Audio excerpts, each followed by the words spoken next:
안녕하세요 여러분. 마라톤 독서 클럽의 라이언킨입니다.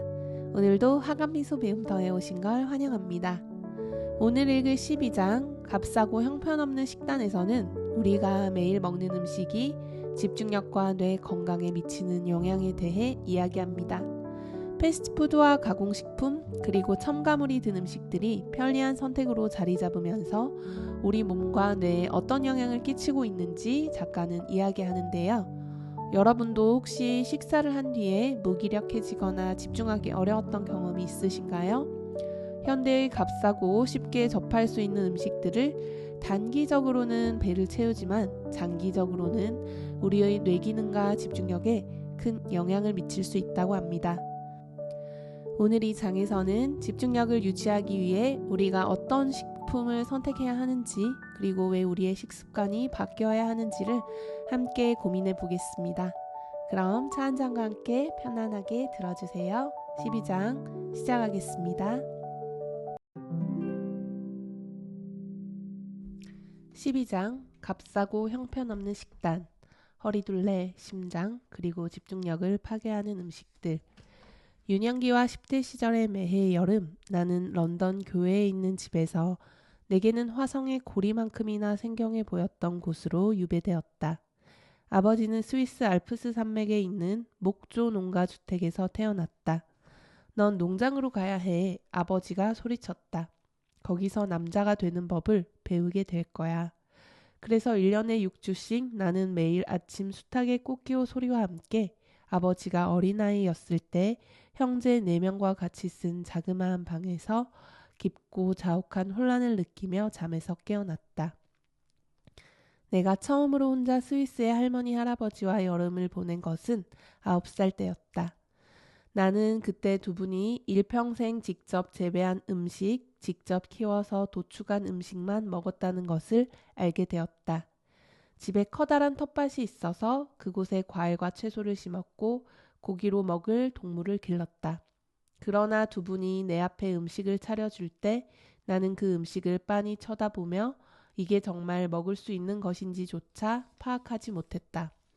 어머니와 외할머니는 노동자 계급에 속한 스코틀랜드 여성이었고 두 분은 감자칩과 튀긴 음식, 슈퍼마켓에서 산 가공식품, 엄청난 양의 킨더에그 초콜릿을 먹이며 나를 키웠다. 내가 7살 때 집에 전자레인지가 생겼는데 그때부터 나는 주로 전자레인지용 피자와 감자튀김을 먹으며 살았다. 한참 뒤에 나는 라스베이거스에서 정신이 온전치 않은 한 노숙인이 리우 카지노 뒤에 있는 쓰레기장에서 구더기가 들끓는 썩은 음식을 먹는 모습을 목격했다. 그리고 그 사람을 바라보는 내 표정이 그날 취리히의 맥도날드에서 나를 바라보던 할머니의 표정과 똑같다는 것을 깨달았다. 조부모님에게서 나에 이르기까지 두 세대가 지나는 동안 인간 삶의 가장 기본 요소 중 하나, 바로 우리 몸의 연료인 음식에서 극적인 변화가 일어났다.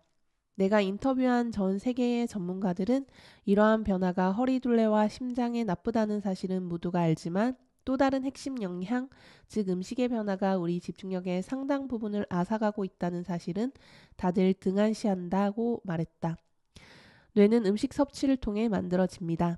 데일 피너근 영국에서 가장 유명한 영양 전문가 중 한 명으로 런던에서 그와 만났을 때 나는 좋은 인상을 주기 위해 메뉴판에 육즙이 흐르는 햄버거 사진에게 눈을 돌리며 두부와 채소를 주문했다. 그는 왜 이렇게 많은 사람이 제대로 집중하지 못하는지 이해하고 싶다면 이런 식으로 생각해 보라고 말했다. 만약 당신이 자동차 엔진에 샴푸를 넣는다면 엔진이 고장났을 때 고개를 갸우뚱하지 않을 겁니다. 그러나 서구 전역에서는 인간의 연료로 쓰였던 것과는 매우 동떨어진 물질을 매일 자기 몸에 밀어넣고 있다. 데일은 집중력을 유지하는 것이 신체 과정이며 이 과정이 일어나려면 우리 몸이 특정한 일들을 할 수 있어야 한다고 말했다. 그러므로 몸에 지장을 준다면 집중력도 영향받을 것이다. 데일을 비롯해 내가 전 세계에서 만난 이 문제의 전문가들은 현재 우리의 식사가 집중력을 훼손하는 방식을 크게 3가지로 설명했다. 첫 번째는 현재 우리가 먹는 식단이 에너지의 급상승과 급강하를 주기적으로 유발한다는 것이다. 데일은 우리가 트윈키를 먹으며 혈당이 치솟았다가 다시 급락한다고 말했다.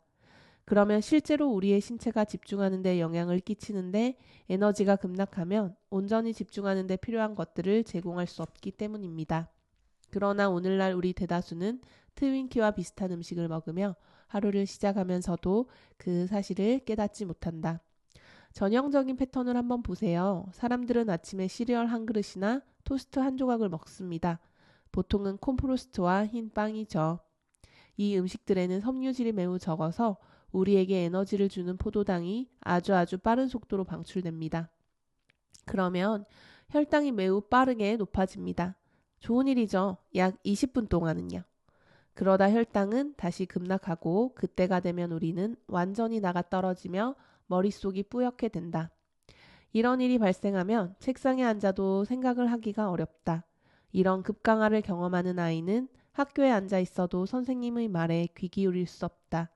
이때는 에너지가 너무 없어서 계속 무언가를 먹어야 할 것 같은 기분이 된다. 그게 바로 혈당 급강하의 증상입니다. 이러한 현상이 발생하면 우리와 아이들은 또 한 번 짧고 굵게 집중하기 위해 설탕과 탄수화물이 잔뜩 든 간식을 먹고 싶어 합니다. 우리가 끼니마다 그런 값싸고 형편없는 탄수화물 식품을 먹는다면 계속해서 그 롤러코스터를 타게 됩니다. 데일은 그런 음식을 카페인과 함께 섭취하면 혈당에 미치는 영향이 더욱 커진다고 덧붙였다. 크로아상을 먹으면 분명 혈당이 급상승합니다. 하지만 크로아상을 커피와 함께 먹으면 혈당이 더더욱 치솟고 그만큼 급강하가 따라옵니다. 이러한 혈당의 급상승과 급강하는 온종일 발생하고 그 결과 우리는 에너지가 완전히 고갈되어서 오랜 시간 집중하지 못했다. 데일은 이 모든 것이 BMW 미니에 로켓 연료를 넣는 것과 마찬가지라고 말한다. 미니는 순식간에 고장나 버릴 겁니다. 로켓 연료를 감당하지 못하니까요. 하지만 미니에 알맞은 휘발유를 넣으면 부드럽게 달릴 거예요. 현재 우리가 먹는 식단이 이러한 에너지 급강하를 유발한다는 과학적 합의가 이루어져 있어서 신중하게 사실 여부를 검증하는 영국 국립보건원의 웹사이트에서도 이를 경고하고 있다. 그래서 데일은 아이들의 집중력을 개선하고 싶다면 먼저 아침 식사로 망할 코카콜라와 다디단 시리얼 한 그릇을 주는 걸 그만둬야 한다고 말했다. 먼저 아이들에게 제대로 된 음식을 먹이려고 노력하세요. 그렇게 하면 결과를 빠르게 확인할 수 있는데 발달 중인 뇌는 변화에 즉각 반응하기 때문이다.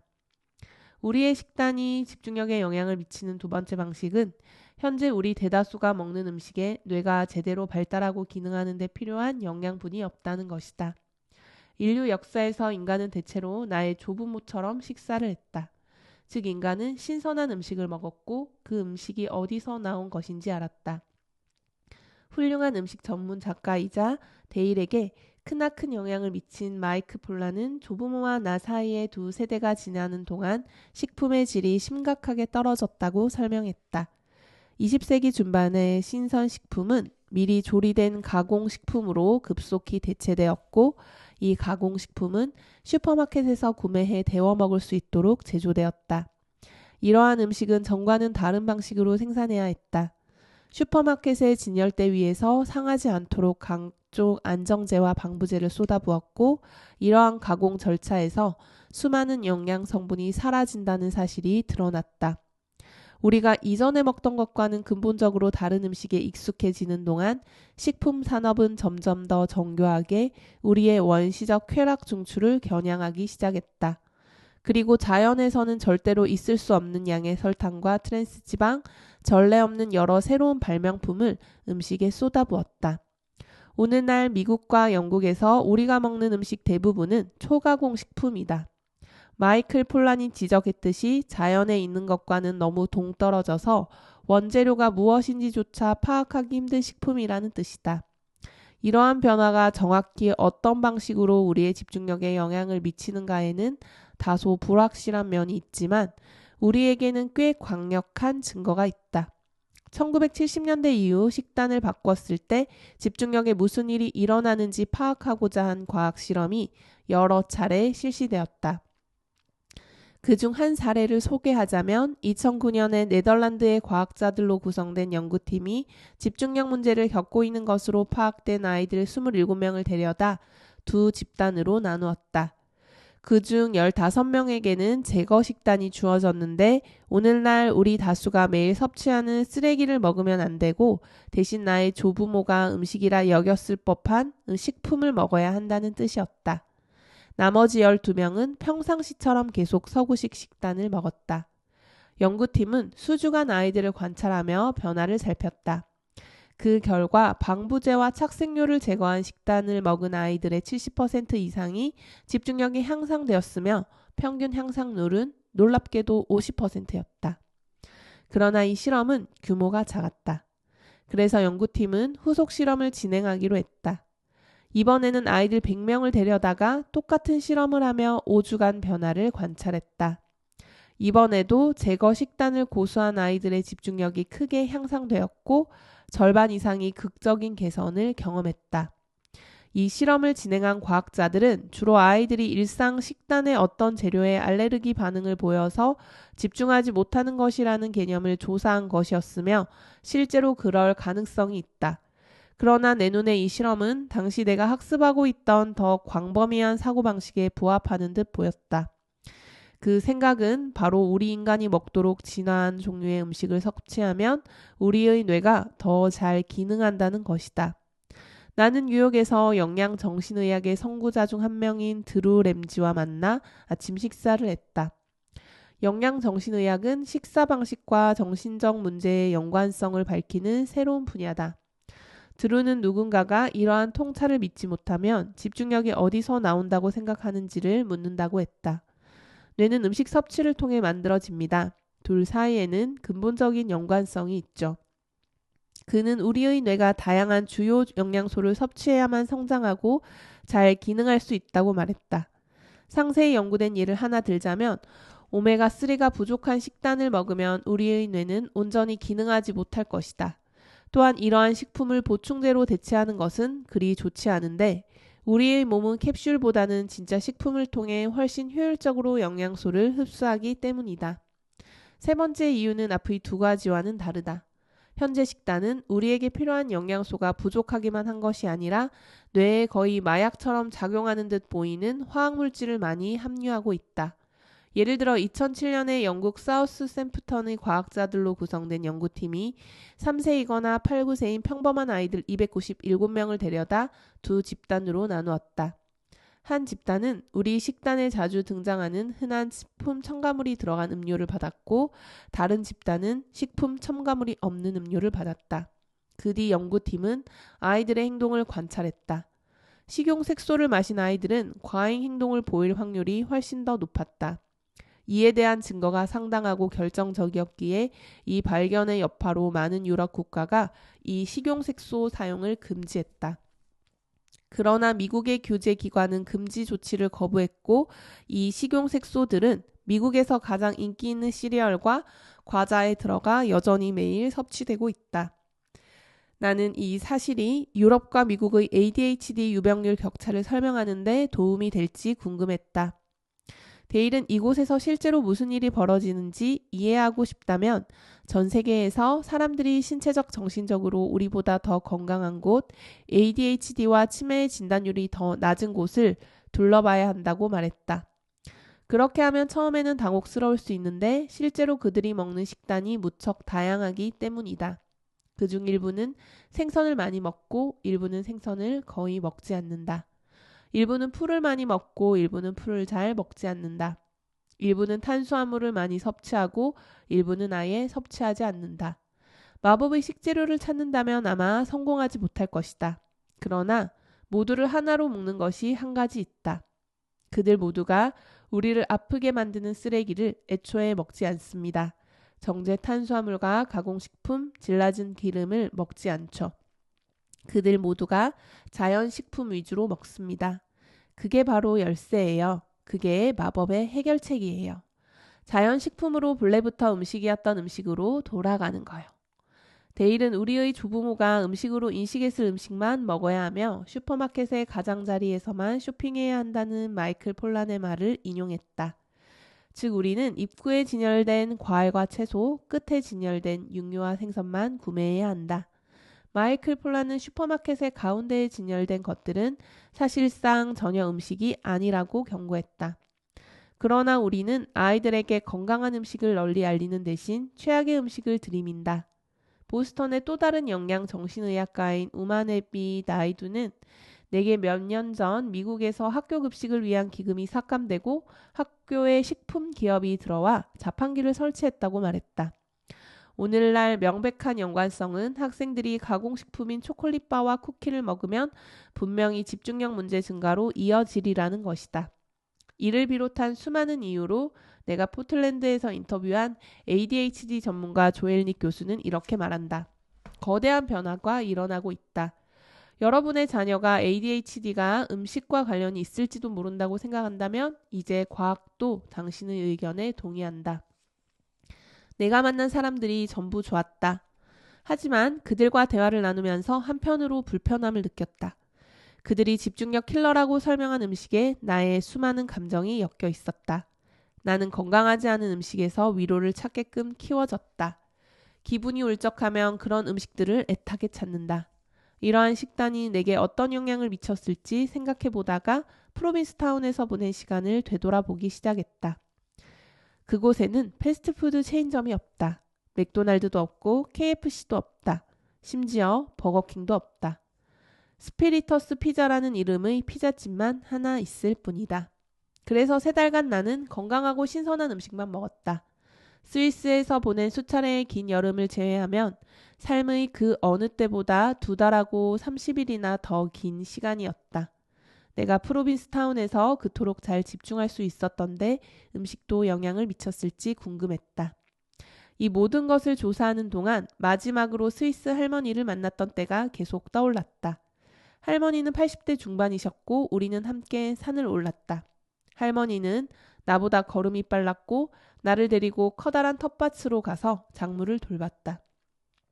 할머니가 잡초를 솎아내고 당근과 리크를 살피는 동안 닭들이 우리 주위에서 마음껏 땅을 파헤쳤다. 할머니는 날랜 손동작으로 우리가 그날 저녁 먹을 수 있는 음식을 수확했고 나는 할머니가 요리하는 모습을 지켜보았다. 할머니에게 이것은 숨쉬는 것만큼이나 자연스러운 일이었다. 지금 돌아보니 나는 그때 깨달음을 얻었어야 했다. 그러나 잔혹한 낙관주의의 냄새를 풍기는 방식으로 이 증거들을 사람들에게 소개하는 모습 또한 상상할 수 있다. 인스타그램 인플루언서들이 이 주장을 받아들이고 다음과 같은 게시물을 올리는 모습이 그려질 것이다. 보세요. 먹는 음식을 바꾸면 집중력이 돌아올 거예요. 저는 해냈답니다. 여러분도 해낼 수 있어요. 하지만 진실은 이것이 무엇보다 구조적 문제라는 것이다. 내 지인 중 나의 조부모님처럼 산과 농장을 소유한 사람은 아무도 없다. 전부 슈퍼마켓에서 먹을 거리를 구매할 수밖에 없다. 이 슈퍼마켓들은 값싼 가공식품으로 가득하고 가공식품은 우리가 태어난 순간부터 막대한 예산을 통해 우리에게 광고된다.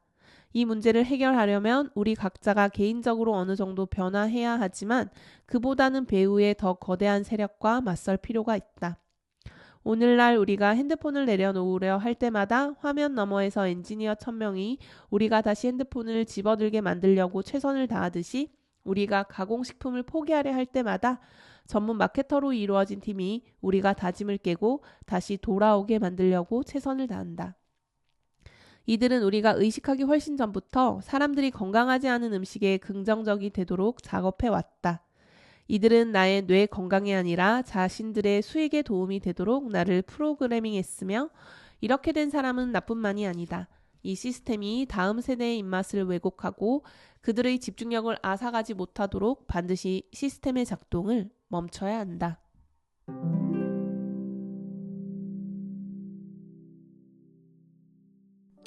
네, 오늘도 끝까지 함께 해주셔서 감사합니다. 이번 장에서는 가공식품과 첨가물이 우리의 뇌와 집중력에 미치는 심각한 영향에 대해 살펴보았습니다. 화학물질로 가득한 값싼 음식들이 단순히 건강을 해치는 것을 넘어 뇌의 기능과 우리의 집중력에도 부정적인 영향을 끼친다는 사실을 다시 한번 깨닫게 되었습니다. 이어지는 내용에서는 음식 속 첨가물뿐 아니라 우리가 일상적으로 접하는 화학 물질들이 뇌에 미치는 해로운 영향에 대해서도 다루고 있습니다. 이런 문제들은 단순히 개인의 노력이나 선택만으로 해결하기 어려운 만큼 구조적이고 체계적인 변화가 반드시 필요하다는 점도 강조됩니다. 오늘 이야기가 여러분께도 식습관과 환경을 돌아보고 나아가 우리 사회의 구조적인 변화도 모색하는 계기가 되었으면 좋겠습니다. 하간미소 배움터 라이언킨이었습니다. 끝까지 함께 해주셔서 감사합니다. 다음 시간 다시 뵙겠습니다. 고맙습니다.